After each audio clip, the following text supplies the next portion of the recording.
यो अलि अन्तकालै छ, अलि धेरै भात चाहिन्छ, त्यही भएर लास्टमा खान्छ।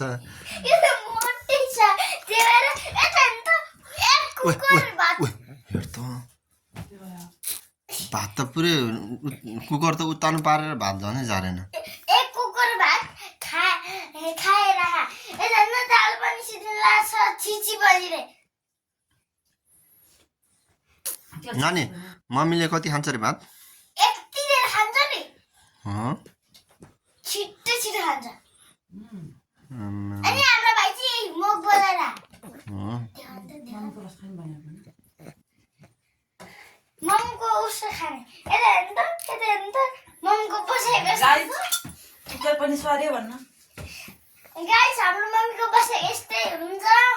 अब भोलि पर्सि यस्तै बसाइ हुन्छ होला। बुढी भइसक्यो। बुढी भैँसी जस्तो बुढी भइसक्यो।